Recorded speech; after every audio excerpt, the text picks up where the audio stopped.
Coming up on RNE TV, we discuss one way RNE prepares students for life after high school.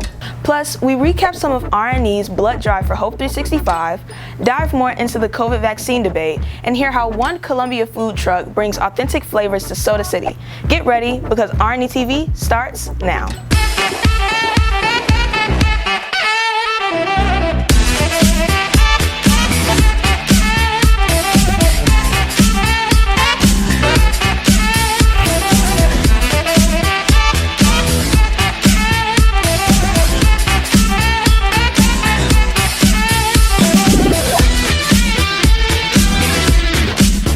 What's up, Cavs?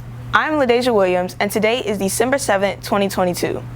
I know the show looks a little different. The RNE TV live studio is currently closed because of construction. We hope to be back in the studio after exams, but until then, we have decorated Mr. Chambers' classroom. For our first story, RNE TV produced a story for PBS Student Reporting Lab's Journalism Challenge. The theme was Your Education, Your Future. RNE TV reporter Jessica Gonzalez discovered one way RNE gets us prepared for our futures after high school. In fact, it's okay to reuse an essay that you wrote in class. High school is all about preparing for our future. Along with academics, schools should have programs that help students explore different types of colleges in and out of state. It's very unique that a program is specifically for a specific group amount of students, and being able to expose students to HBCUs, PWIs is something that is very, very unique. Europe is a program designed for various age groups at any level of education, which also provides exposure to colleges as well as real-life experiences. Ms. Bisfam, she's our Gear Up coordinator. So she's been with the class of 2024 since 7th grade. So since then, we've got like a lot of early experience with colleges, campus tours, and stuff like that. The term PWI is used to describe predominantly white institutions. One of the things that Richland Northeast High School exposes their students to over other schools is HBCUs, also known as historically black colleges and universities. Mostly in our college chat and choose. That's when college reps come and talk with the students during lunch or sometimes during class. We make an effort to reach out to HBCUs, and they reach out to us more. A lot of people look at HBCUs as second choice when predominantly more doctors and police officers and psychologists and actors come from HBCUs. So HBCUs ensure that you know that you're qualified. As a student attending a school predominantly attended by minorities and economically disadvantaged students, and as a minority myself, having the opportunity to hear from different colleges is beneficial. Students at RNE are more prepared for the future because of the exposure we have to different types of colleges. We've gone to Winthrop University, we've gone to Francis Marion, we went to a couple of HBCUs as well. Unlike RNE, other high schools may not have the same exposure to HBCUs just because of where they are located and what type of students they have at their school. At RNE, 89.9% of our students are minorities, while at Ben Lippen, a private institution, only 23.3% of their students are minorities. At Ben Lippen, they only showed PWIs, but at RNE they showed PWIs, they showed HBCUs, and they had more things like college fairs. And we talked a lot more about being college and career ready, which I think was really helpful. Richland Northeast High School gives their students an opportunity to explore different types of colleges. So no matter the school you go to, getting exposure to all colleges is the best way to be prepared for your future. Reporting for RNE TV, I'm Jessica Gonzalez. Thanks, Jessica. Check the emails from Ms. Cherry for more information about upcoming college chat and choose and college visits. Student Activities hosted its community outreach Monster Mash Trick-or-Treat event right before Halloween in the main gym. Northeast families showed up in full costumes to get free candy. Several clubs and organizations decorated tables with various themes.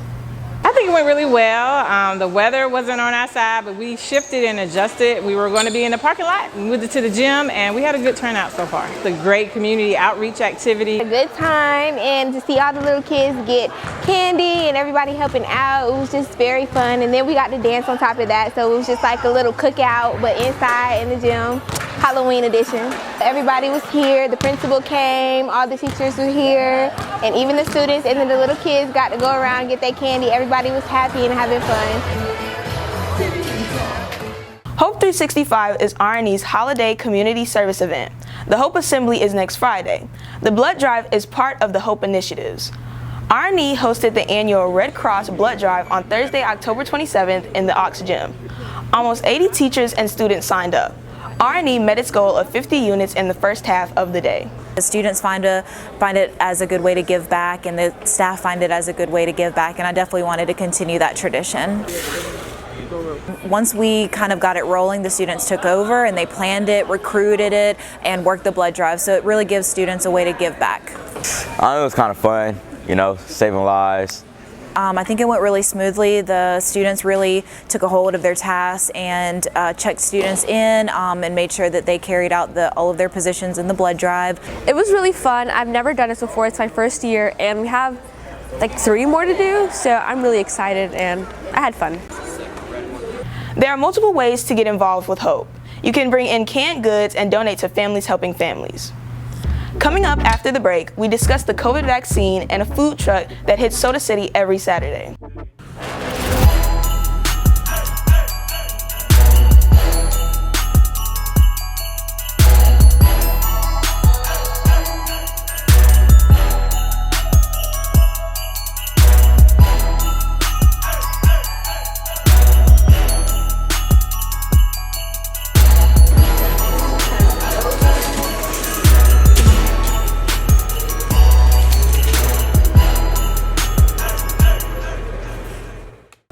Hello RNE, my name is Lillian Rosovich.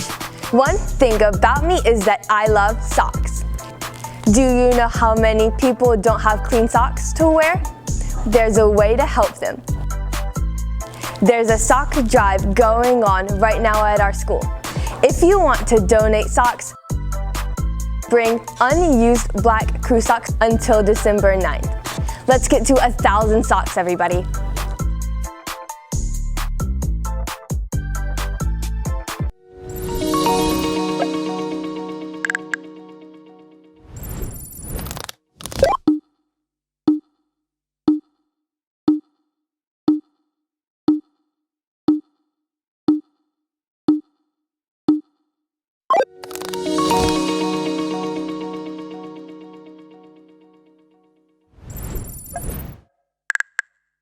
Welcome back. Last year we showed you a story of how Richland 2 provided the COVID vaccines for faculty and staff. Since that story, the debate continues on whether or not communities should mandate the vaccine. RNE TV reporter Delaney Peck spoke to legislators and medical professionals to find out more about vaccines. How are you? I'm doing being well. Good. Vaccines help protect everyone against viruses that have caused mass infections before. For example, polio is an infection that spreads through contaminated food and water or contact with an infected person, and if the case is serious enough, it can lead to paralysis. It was considered wiped out when the vaccine for it was first created, but now it is coming back. So you can start to see a shift in other diseases that we had not necessarily eradicated, but hadn't seen any cases of start to come back if we start to have larger numbers of people not immunizing. According to the Harvard School of Public Health, some people are hesitant to get the COVID vaccine, and a main reason is because it is an mRNA vaccine. An mRNA vaccine is when scientists use blueprints of the disease to create a vaccine. Gotcha. Next. Okay, good. Thank you. This is not the only fear people have expressed towards the COVID vaccine. I think that most people were very hesitant and were afraid that there wasn't enough time to actually test the vaccine to see if it was safe, which is really not the case at all. With COVID becoming more like the common cold, experts are beginning to treat the COVID vaccine similar to the flu vaccine. With this being said, it brings up opinions on why the COVID vaccine should not be mandated. Right now, the way that the pandemic has gone, we're not in a pandemic anymore, we're in an epidemic, right? And so, mandating COVID vaccine to me is a great thing, but remember that, influenza is not mandated either, and I think if you mandated one, you would have to mandate the other. Vaccines don't only affect schools and people, but they can also affect the political climate. Many states known for being more Republican have chosen not to mandate the vaccine. We have the political divisiveness that is kind of determining policy. And unfortunately, COVID vaccine is something that has become very divisive and very political. People not getting a vaccine causes herd immunity to be difficult to reach. Herd immunity is when enough of the population has either gotten the vaccine to a disease or they have had the disease, leaving them immune. According to Dr. Birch of Prisma Health's Infectious Disease Department, there are some cases where people should not get the vaccines. These cases include if you are allergic to any of the ingredients, if you have a very weak immune system, or if you've had a neurological reaction to previous vaccines. Besides these very specific cases, experts recommend people to get vaccinated. Reporting for RNE TV, I'm Delaney Peck. Thanks, Delaney. Richland 2 does not currently have a vaccine mandate. Soda City Market is Columbia's home of arts, entertainment, and food. I had the chance to meet with one family-owned business who overcame a tragedy to still bring their authentic cuisine to the market. The Arepa Chef is widely known for its Venezuelan cuisine, serving foods such as arepas, cochapas, churros, empanadas, and more. They offer catering services and can be found at a variety of locations all throughout South Carolina, including at Soda City Market. In a kind of like a dream of ours, especially my dad, because he's started as a Japanese chef. With a high rating of 4.6 out of 5 stars on Facebook and the raving reviews of many customers, the Arepa Chef has established itself as a seller of authentic Venezuelan street food throughout Colombia. I'm Chilean, so I have like the Latin heritage in me. So the churros were amazing, and I loved how they were homemade. Every Saturday, the Ojeda family drives down to the Soda City Market to sell their food. At least they used to. A few months ago, their family food truck was impacted by a fire. Thankfully, no injuries were reported, but there was significant damage to the truck. We had a refrigerator that was outside and one of the cords was damaged, so eventually just the refrigerator caught fire. It was close to the food truck, and then that's how part of it got fired. The truck is currently awaiting repair. Although this has posed some challenges, the Arepa Chef is still continuing its operations at Soda City Market with a food tent. The market is mostly where we make most of our sales, so thankfully having a tent will continue us to have our business pretty much every Saturday. So we're very grateful for that. Despite not being able to operate like normal, the Arepa Chef continues to impress customers not only with their wide variety of food options, but also their cultural appeal to the community. I think it really teaches people a lot about different cuisines. I think people are scared of them, especially at restaurants. We have to sit down and commit. But I think this is really easy, and people can just get to know some cuisine. It's good to see them out here. They have a long line. People clearly love their food, so they're definitely having a positive impact out here. And they have delicious food, so I'm glad they do. You can stay up to date with the Arepa Chef and their endeavors on their Facebook and Instagram page at the Arepa Chef. On Saturdays, you can find them at 1515 Main Street in Soda City, and you can also go to their website, thearepachef.com, for more information.